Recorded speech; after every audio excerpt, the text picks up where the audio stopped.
4 নম্বর, আল্লাহকে সর্বোচ্চ সবচেয়ে বেশি ভালোবাসা।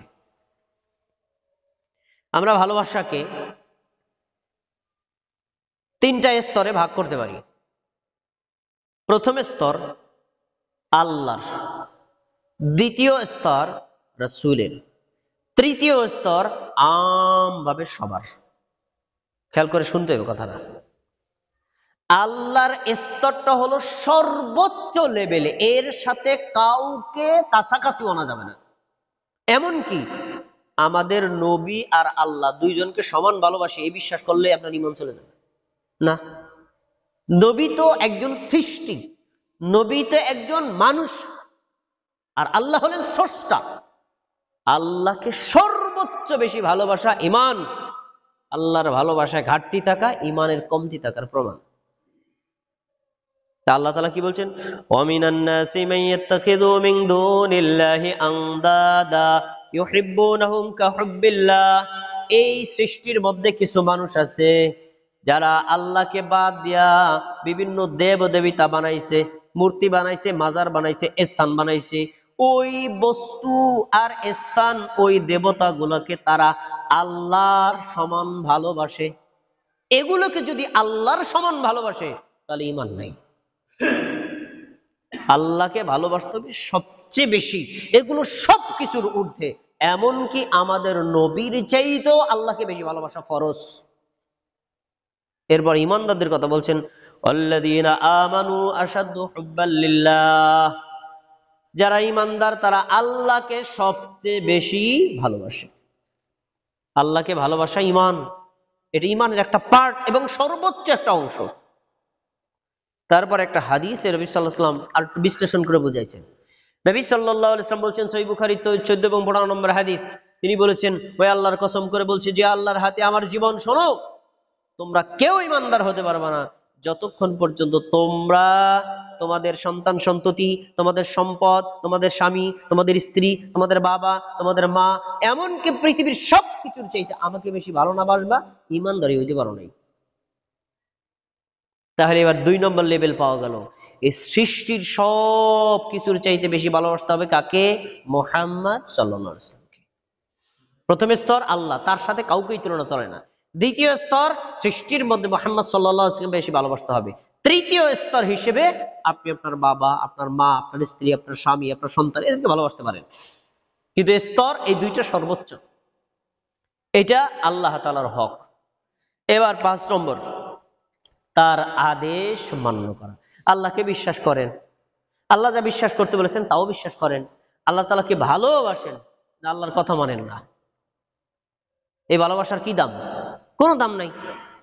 আপনার মসজিদের ইমাম সাহেবরে প্রত্যেকদিন বাসায় নিয়ে দাওয়াত করে খাওয়ান, কিন্তু ইমাম সাহেব যখন আল্লাহু আকবার আল্লাহু আকবার বলে হাইয়া আলাস সালাত বলে ডাক দেয়, আজানে নামাজে আসেন, নামাজে আসেন না।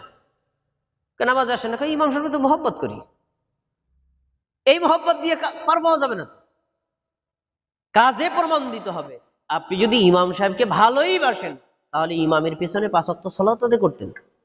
ঠিক একই কথা, আপনি আল্লাহ তাআলাকে ভালোবাসেন, আল্লাহকে শ্রদ্ধা করেন, আল্লাহর কথাগুলো আপনি বিশ্বাস করেন, একটাও মানেন না, এই ভালোবাসাতে হবে কি? এটা তো আপনার কথার সাথে বিশ্বাসের সাথে কোনো মিল নাই, মুনাফিকের লক্ষণ। এজন্য আল্লাহ যা আদেশ করেছেন তা মানার সর্বোচ্চ চেষ্টা করতে হবে, আল্লাহর হক। কি বলছেন আল্লাহ দেখেন, ইয়া আইয়ুহাল্লাযীনা আমানু আতিউল্লাহ ওয়া আতিউর রাসূলা ওয়া উলিল আমরি মিনকুম। হে মুমিনগণ, তোমরা আল্লাহকে মেনে চলো আর রাসূলকে মেনে চলো। তোমাদের মধ্যে যারা আদেশদাতাগণ তাদের কথাও মেনে চলো। তাহলে আল্লাহ আল্লাহর কথা মানতে বলেছেন, নবীর কথা মানতে বলেছেন, আদেশদাতাগণের কথাও মানতে বলেছেন। তাহলে আল্লাহর কথা মেনে চলা আল্লাহর হক পাওয়া গেল।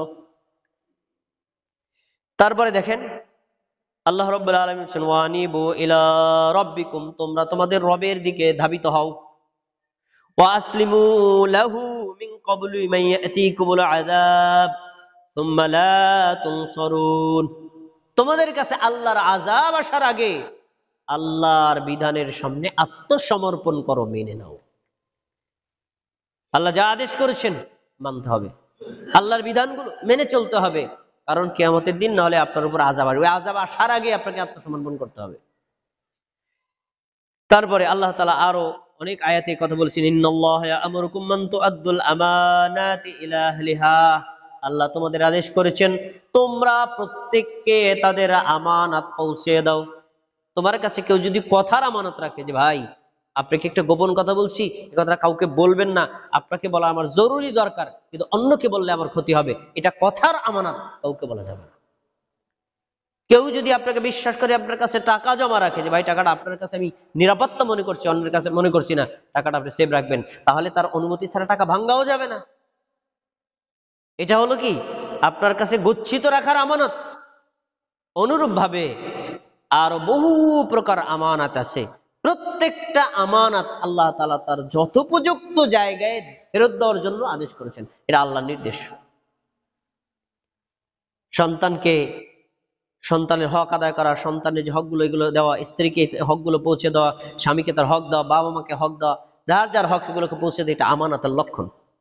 যার যে দায়িত্ব সে যে দায়িত্ব ঠিক মতো পালন করা, এটা আমানতের লক্ষণ। আল্লাহ তাআলা বলছেন তোমরা প্রত্যেকে তার হক পৌঁছে দাও।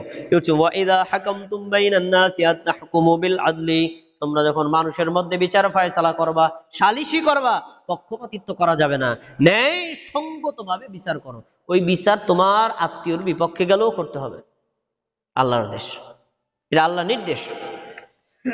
তারপরে রাসূল সাল্লাল্লাহু আলাইহি ওয়াসাল্লাম একজন সাহাবী তামিম দারি রাদিয়াল্লাহু আনহু তিনি বলছেন, আন্না নবী সাল্লাল্লাহু আলাইহি ওয়াসাল্লাম ক্বালা আদ-দীনু আন-নাসীহাতু, নবী সাল্লাল্লাহু আলাইহি ওয়াসাল্লাম বলছেন শোনো, ইসলাম ধর্ম কাকে বলে জানো?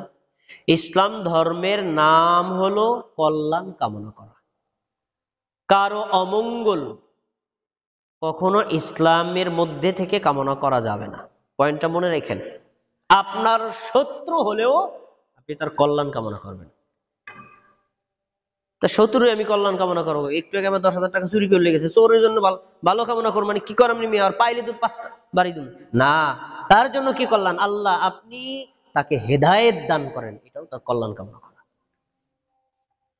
সে আমার 10,000 টাকা চুরি করে আমার ক্ষতি করলো, আর এক ভাইয়ের ক্ষতি করুক, এটাকে আমি চাই না, আল্লাহ তুমি তাকে হেদায়েত দান করো, এটা কল্যাণ কামনা করা। ইসলাম ধর্মই হলো মানুষের কল্যাণের জন্য এসেছে। এখন কার কার কল্যাণ কামনা করবেন, এটাও নবী সাল্লাল্লাহু আলাইহি ওয়াসাল্লামকে সাহাবীগণ জিজ্ঞেস করেন, কুলনা লিমান ইয়া রাসূলুল্লাহ, আল্লাহ রাসূল ইসলাম ধর্মের অপর নাম যদি হয় কল্যাণ কামনা করা, মঙ্গল কামনা করা, মানুষের ভালো কামনা করা, তার জন্য ভালো কামনা করব, বলেন তো আমাকে। তিনি বলছেন 1 নম্বর লিল্লাহ, আল্লাহর জন্য কল্যাণ কামনা করা। আল্লাহর জন্য, আল্লাহর কি কোনো অকল্যাণ আছে? আল্লাহর কোনো অকল্যাণ নাই। এর মানে হলো আল্লাহর বিধানগুলো পুঙ্খানুপুঙ্খ রূপে মেনে চলা, এটাই আল্লাহর জন্য কল্যাণ কামনা করার শামিল। তো এবার ওয়ালি রাসূলিহি, আল্লাহ রাসূলের ইত্তেবা করা, তিনি যে সুন্নাত আমাদেরকে শিক্ষা দিয়ে গেছেন এই সুন্নাতকে ফলো করা, নবীর ইত্তেবা করা, অনুসরণ করা, তাকে আনুগত্য করা, তাকে ফলো করে চলা, এটা রাসূলের কল্যাণ কামনা। তারপরে তিনি বলছেন ওয়ালি আইম্মাতিল মুসলিমিন, মুসলিমদের যারা নেতা আছেন, এই নেতা রাষ্ট্রীয় নেতা হতে পারে, ধর্মীয় নেতা হতে পারে, আলেম ওলামা, স্থানীয় নেতৃবর্গ, মেম্বার, চেয়ারম্যান, এমপি, রাষ্ট্রপতি, প্রধানমন্ত্রী, এদের জন্য কল্যাণ কামনা করা। আরে রাষ্ট্রপতি প্রধানমন্ত্রী যদি ফাসেক হয়, আপনি তার জন্য কল্যাণ কামনা করবেন, আল্লাহ ও যদি খারাপ হয় রাষ্ট্রের সবারই তো ক্ষতি হবে, ও যদি ভালো হয় সবারই তো ভালো হবে, আল্লাহ তুমি তাকে হেদায়েত দান করো, তুমি তাকে সঠিক পথে রাখো। এই রাষ্ট্রীয় নেতাদের জন্য কল্যাণ কামনা করা, এটাও ইসলামের নির্দেশ। কত সুন্দর ধর্ম ইসলাম ধর্ম। পরের শব্দটা শোনেন, বলে আম্মাতিহিম, আল্লাহর জন্য কল্যাণ কামনা, রাসূলের জন্য কল্যাণ কামনা। এরপরে বলা হয়েছে রাষ্ট্রীয় নেতাদের জন্য কল্যাণ কামনা, মুসলিম নেতাদের জন্য কল্যাণ কামনা। চতুর্থ হলো আমভাবে সব মানুষের জন্য কল্যাণ কামনা, এমনকি পশু পাখির জন্য কল্যাণ কামনা করা যায়। পশু পাখির জন্য কল্যাণ কামনা করা যায়। আপনি রাস্তা দিয়ে হেঁটে যাচ্ছেন, দেখলে একটা গরু খুঁটা উঠে গিয়ে অন্যের ধান খাচ্ছে, আপনি গরুটা টাইনে না খুঁটা কেটে দিয়ে আপনি চলে গেলেন, গরু তো আপনার না, পশুটার জন্য আপনি কল্যাণ কামনা করলেন। বুঝতে পেরেছেন? সবার জন্য, এমনকি নাস্তিকের জন্য কল্যাণ কামনা করতে হবে। যে আল্লাহকে গালি দেয়, যে নবীকে গালি দেয়, যে ইসলামকে অবমাননা করে, যে কোরআনকে অবমাননা করে, তার জন্য কল্যাণ কামনা আছে কি, আল্লাহ তুমি তাকে হেদায়েত দান করো। হেদায়েতের যদি অযোগ্য হয়, তাহলে কমপক্ষে তার দ্বারা যেন ইসলামের মুসলমানের ক্ষতি না হয়, সে ক্ষতি থেকে তুমি রক্ষা করো, এটাও তার কল্যাণ কামনা, এটার নাম ইসলাম। তাহলে আমরা এখান থেকে যেটা পেলাম সেটা হলো আল্লাহর জন্য কল্যাণ কামনা মানে আল্লাহর কথাগুলো মেনে চলা, এটা আল্লাহর হক। 6 নম্বর, আল্লাহ যা নিষেধ করেছেন এগুলো ছেড়ে দেওয়া। খুব গুরুত্বপূর্ণ কথা। এই বাক্যটা যখন আপনারা আসবে তখন আপনার দ্বারা কোনো পাপ সংগঠিত হওয়ার কোনো সুযোগ নাই। যদি হয় তাহলে বুঝতে হবে আল্লাহর হক আপনি বোঝেন নাই। আল্লাহ যত অন্যায় কাজ বর্জন করতে বলেছেন সেগুলো সব ছেড়ে দিতে হবে, সব ত্যাগ করতে হবে। এটা আপনার কষ্টে হোক, ইচ্ছায় হোক, অনিচ্ছায় হোক, এগুলো ছেড়ে দিতে হবে। আল্লাহর নিষিদ্ধ যাবিয়ত অন্যায় কাজ বর্জন করা, এটা আল্লাহর হক। আল্লাহর কথা যদি আমি না মানেন, আল্লাহ যা নিষেধ করেছেন তাই যদি বর্জন না করেন, আল্লাহকে আপনি কি বিশ্বাস করলেন? দেখেন নবী সাল্লাল্লাহু আলাইহি সাল্লাম বলেছেন, সহিহ বুখারী 10 নম্বর হাদিস, ওয়াল মুহাজিরু মান হাজারা মা নাহাল্লাহু আনহু।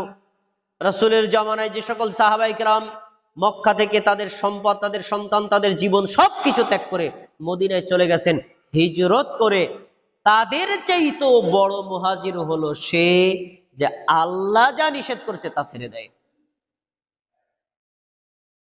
মুহাজিরদের বহু মর্যাদা আছে। কেন?